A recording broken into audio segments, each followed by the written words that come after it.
And what we're going to talk about today is raising the profile of catering in garden centres. Can I just check you can all hear me okay? Yep, excellent.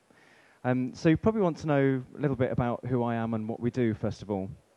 The Mystery Dining Company has been in business for about 8 years now, and we work with a lot of the big restaurant chains and quite a lot of small ones as well, and hotels and pubs and contract caterers and those kind of people, to assess the quality of service and various other operational factors in their business and turn that into analysis and learning and things that they can use to improve their business.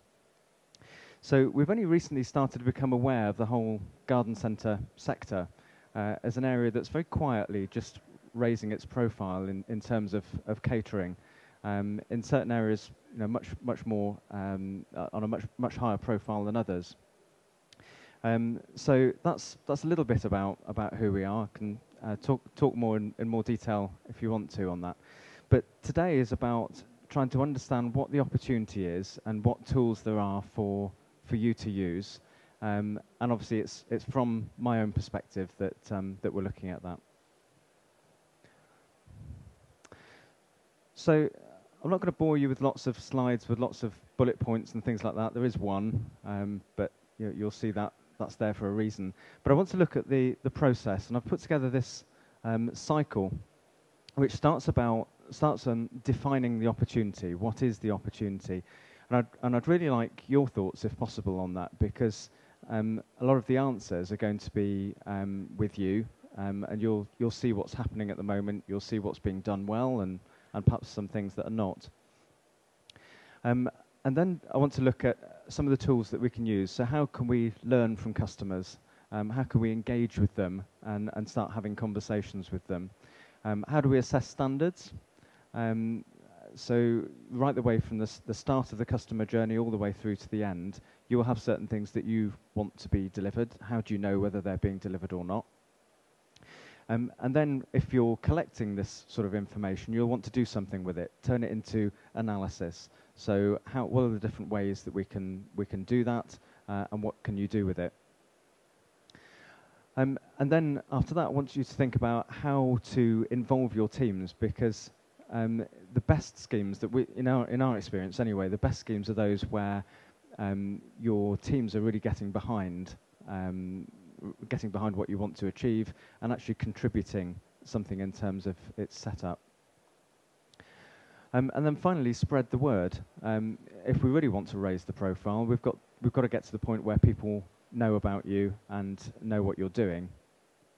So that's the plan. And the place that I'd like to start is on defining the opportunity. So I just want to, before I go into any more slides, just want to see if there's any thoughts on what you perceive as the opportunity for catering in garden centres. I think we've got a microphone there somewhere. So anyone like to volunteer any thoughts on the opportunity? Massive. Yeah. And yeah, it's huge. And what's given you that impression? Well, as a garden centre retailer, the age group or gap that we cater for generally is massive. Mm. So there are different markets within the catering that you need to cater for depending on age groups, really. Mm. So yeah. And there are some particular features about the garden centre sector which lend itself, I think, very well to exploiting this. I've got a few things which will illustrate that in just a moment. So any other particular observations that people have made? Anything that perhaps we're not doing in terms of in the sector at the moment that we could exploit? I think, well, from my point of view, it's a good tool to link with the rest of the garden centre. Absolutely, absolutely. I mean, you've got a captive audience, haven't you? You've got a steady flow of people coming past. You've got a whole garden centre on the doorstep. They're not going to leave without buying something. So you've got that sort of increased footfall, potential for extra expenditure. But what we're also seeing now is that people are starting to see garden centres as a destination in their own right for going out, having a bite for lunch or whatever. Any other thoughts on the opportunity? let's just look at a few things. This is going to be my only slide with bullet points, I promise you. But this contains a few bits of information that I picked up from the HTA. This is a report they did 3 years ago now, so it's a little bit old, but still quite relevant. And I think that they're planning to update it soon. So first of all, one of those completely meaningless statistics: about 40 million visits to garden centres, cafes, and restaurants. So, as you say, it is massive. That figure doesn't tell us an awful lot. But yeah, you've got the opportunity then to generate footfall and expenditure in other areas. And a third of people said that their choice of garden centre to go to was influenced by the presence of a cafe or restaurant. So it's starting to influence people's decisions in terms of where they're going to go now. If you've got a choice between two, you'll probably think, well, where's the best place where we can sit down and have a coffee in the middle of it or something. So 1 in 8, this is back in 2008, so it may well have moved on since then, but 1 in 8 visited specifically for the cafe or restaurant. And of those, 40% said that they always or often go on to buy things in store afterwards. But 48 said that they did so occasionally. I mean, you can take what you want from that, but that's a lot of potential business that you could be winning through using catering as your shop window to a certain extent. Brand values. When people talk about garden centres, very often there are values such as trust, the sort of service that you can expect, and those transfer very well to the catering operation. The slight warning there, though, is that people, once they start to visit for those reasons, will start to compare you to the high street. So you need to make sure that what you're offering is going to be comparable in terms of service and trust and the general experience. Talking of values and the things that people are looking for, interesting, a couple of weeks ago, Pizza Express have decided to drop the use of the word service. I think it might be a bit of a PR thing, but their point was that people are not going out simply to get good service now. They're going out for an experience.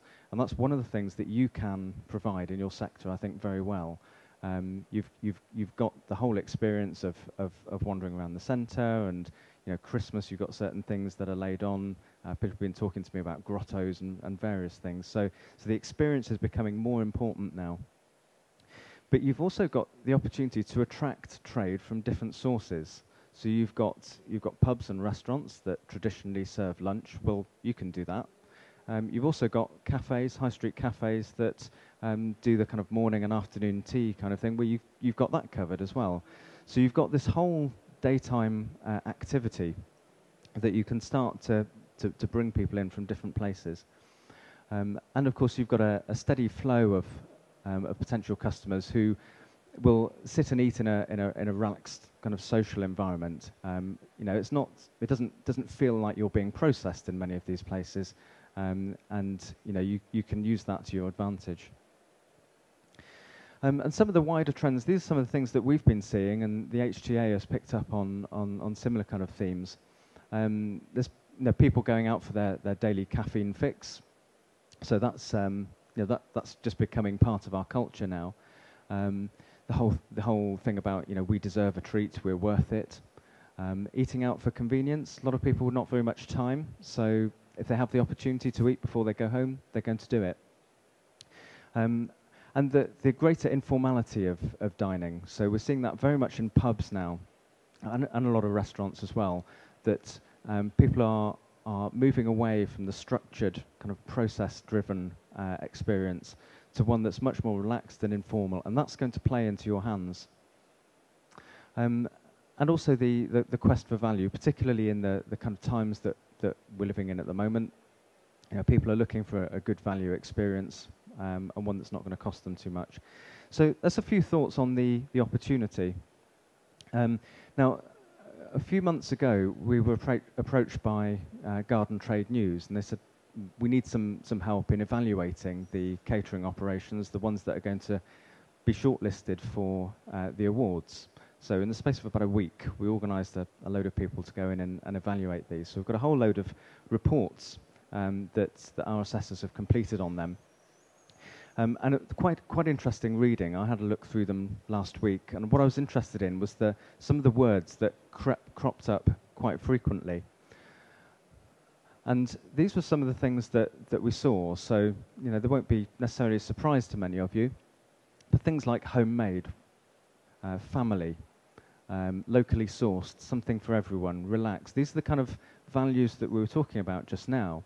And one that I thought was particularly interesting was hospitality. People were talking about, this was in 2 or 3 of the reports that I looked at, a genuine hospitality experience. They felt welcomed where they were, in a sense that people don't always feel quite so welcome in restaurant environments. So I think that, again, plays into your hand. It's an opportunity and something that you can build upon. And don't fall into the trap of going down the kind of process-driven approach. These were some of the quotes that we saw. They're just the ones that caught my eye anyway. People saying, you know, I was pleasantly surprised at how upmarket a garden centre cafe could be. So there's an education aspect to this, educating the public in terms of what to expect. I'd recommend this cafe as a destination in its own right. Let's get more people saying that and talking about that. I quite like this one on the bottom right. I've passed many times, had no idea what a treasure trove I was missing. And would never have thought about going in there for a meal, but I was completely wrong. So it's just a few examples there, and of course someone saying after lunch, well, I'm going to go off and buy more things. So next thing we're going to look at is just one of the ways in which we can engage with customers. These are just a few screenshots from sites that we use with some of the larger restaurant chains and some smaller ones too.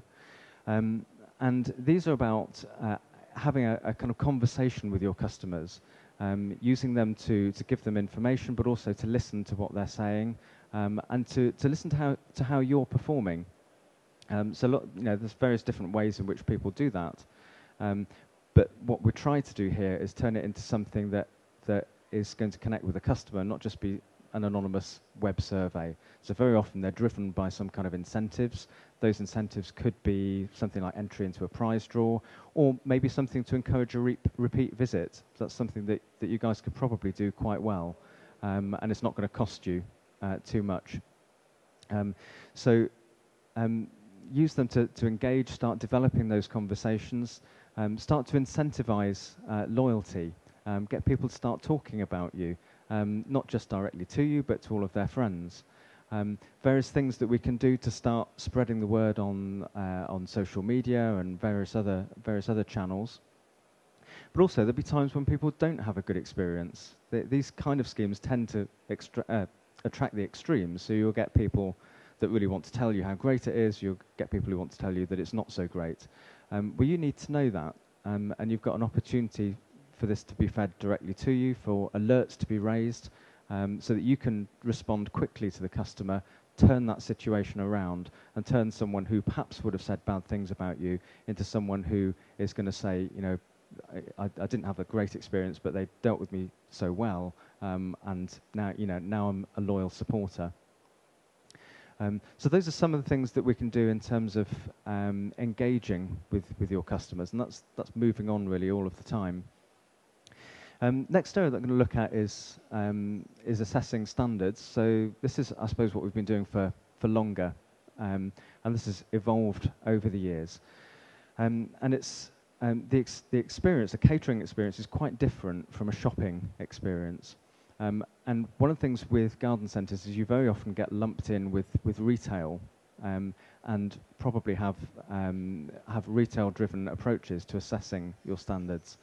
And it is quite a different experience. It's much longer. You tend to get more engagement with the customer, or you can do at least. And this is something that we've been working on for several years now. But typically what will happen is that we'll send somebody in, a registered assessor, so we know who they are, to go and have a normal customer experience. The questionnaire that they follow is bespoke to whatever it is that you want to be measured, but typically you're going to want to follow that customer journey and see what happens. You're going to want to categorize those things into sections or various other ways of doing it. But it's not just about tick box, did they do this, did they do that? Do you really want to get a feel for what was happening? And perhaps in this case, ask the kind of questions that you can't ask your regular customers. What were people doing? What was the were they taking the opportunity to sell you different products, or make the connection to things that you could buy elsewhere in the garden centre? You've got lots of opportunity for that, for the things that you're selling in your catering operation to the things that you're selling in the garden centre. Don't fall into the trap of keeping the two completely separate, because you can generate additional sales through that. And also, what were people's perceptions? What we've seen over the last probably about 3 years now is that people have moved away quite a bit from the quite operational, process-driven questionnaires, and wanting to understand more about how people felt when they arrived, when they left, how they were looked after during the course of the experience. And also what stood out in people's minds. We quite often see people putting in a question to say, well, did you notice anything that was just over and above what you would expect? And the more you can surprise people with those things, the more conversations you're going to generate afterwards when people go away. So you don't have to have a scheme like this to drive it. This, particularly if you're a small operation, it's the kind of thing that you can keep an eye on and think about how you're going to stimulate those conversations. But sometimes, what gets measured gets done. It's also important if you do something like this, that all of the feedback that you're getting back is properly validated and checked, and is fair and accurate, because otherwise your team aren't going to trust it or believe in it. So there's a very important quality control process that goes on behind that.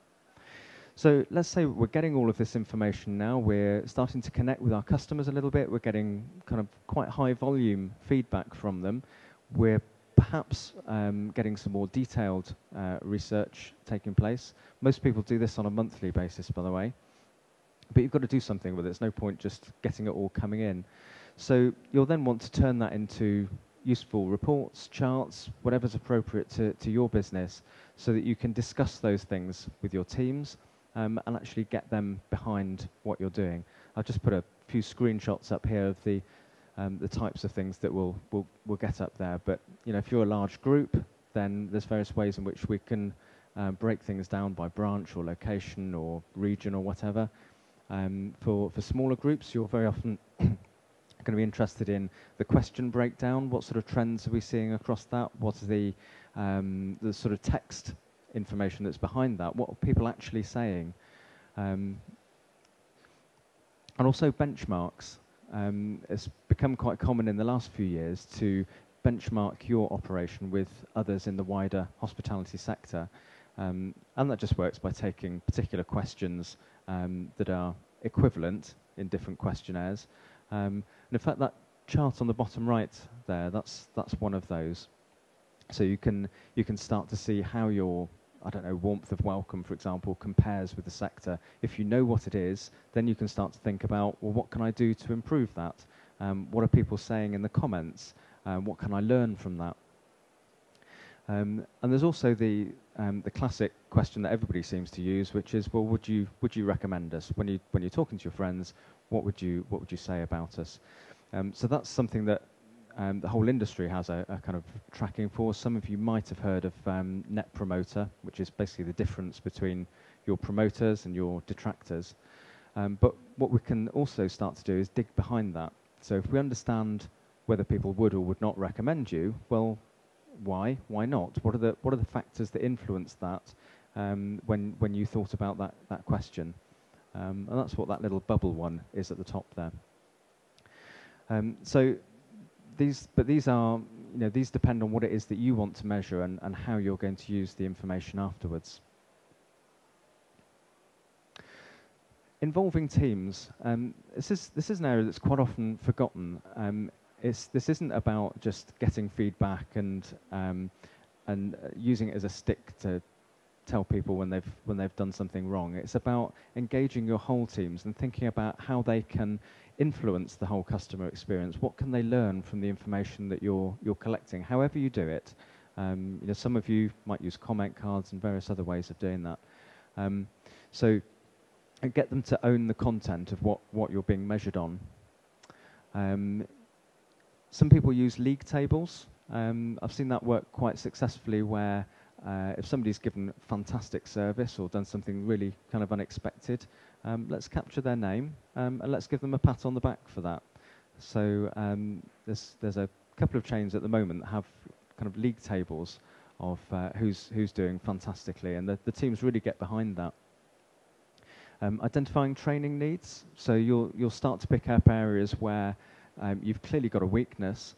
This gives you the opportunity to identify what you need to work on with your teams. Recognizing opportunities, using it in review meetings, and also I don't know if any of you have got any kind of reward scheme, but think about what's going to incentivize your teams to really go above and beyond what's expected. And then finally, we've got a section here about spreading the word. That little shot in the middle, I think, is Chessington Garden Centre, who were one of the winners at the Greatest Awards earlier on this year. And I remember it very well because they'd only been up and running, their catering had only been up and running for a few weeks or months. And they were absolutely delighted with the impact that they had had. And it's important where those things happen that you tell the world about it. They've put this on their blog, and I dare say they're pushing that out through various other channels as well. But there are other things that you can do to spread the word. So for example, you can start to think about campaigns about how you're going to get people into your business. And thinking about you as a destination for somewhere to eat out, particularly during the day, lunchtime, afternoon. So think about how you're doing that from a marketing perspective. Generate material for local magazines. So there's, particularly with a local market, which is what you're going to serve. Think about how you can use what you've learned or what the opportunities are to turn that into useful articles. Make the connection as well with the rest of the garden centre. Hospitality benchmark. I alluded to that just now, and that's an area where you can start to compare yourself with others in the sector, and where you're clearly performing well. Don't keep it to yourself. Tell people about it. There'll be all sorts of PR opportunities that will come from that. And social media as well, of course. How many of you, just out of interest, how many of you are quite active in terms of social media? So you are one, the rest of you not, a couple of you. So probably the rest of you think you ought to be, but haven't quite got round to it yet. It's it's becoming hugely influential, particularly in a certain age range, but that age range is widening quite rapidly now. And a lot of this is about generating lots of positive chatter about you. So it doesn't matter whether you follow social media or not, but very often if you're searching for something on the internet, for example, which a large range of people will do, you'll see what pops up first. And the more chatter there is about you out there, and particularly where it's positive chatter, the more people are going to find you, and the more opportunity you've got to get people in your door. But also the more opportunity you've got to influence what they're saying about you. The other one which you can't quite see in the bubble there, I was going to create a link to that, but that's basically what one of our customers does at the moment. And they talk quite actively about their feedback schemes and what they do and how they use that with their staff, and they put that on their website. So it's integrated into the whole performance strategy, but also communication strategy. So there's a little insight into some of the things that are commonly done. So think about that process, define the opportunity. You have, as we've said earlier, we've got a huge opportunity here. It's starting to happen already. We're seeing some garden centres expanding the amount of space that they're allocating to catering, simply because it's accounting for a large proportion of their income now. but make sure that you use it as an opportunity to generate income elsewhere. Think about how you're learning from customers, how you're engaging with them, how you're communicating with them through various channels. Make sure that people are going to go away saying the right sort of things. So if you have particular standards that you're expecting to be adhered to, have some way of assessing that and checking whether that's the case. Analyze your results. It doesn't need to be a big exercise, but you just need to have a few indicators that tell you whether you're performing well or not. Involve your teams, get them behind it. Ask them what they think you should be focusing on, where you think the weak areas are, and get them to own whatever scheme you set up, and reward them when they do well. And then think about various ways in which you can spread the word. Talk about what you're doing, whether that's just making people aware of what you're doing, or providing feedback, or providing information based on feedback. That's pretty much all I've got to talk about. But I just want to give people the opportunity for questions, or to see if there's anything that's kind of resonated with your experience at the moment. Are there any more thoughts based on anything that I've gone through there? Anything that we've missed? Anything that we haven't talked about? No? Okay. Well, there are my details there. If anybody's interested in knowing a little bit more, we're really interested in just creative ways of trying to understand customers and to use that information better. So if anybody's got any great ideas, I'd be really interested in talking about those. But other than that, thanks very much for your time and attention, and enjoy the rest of the show.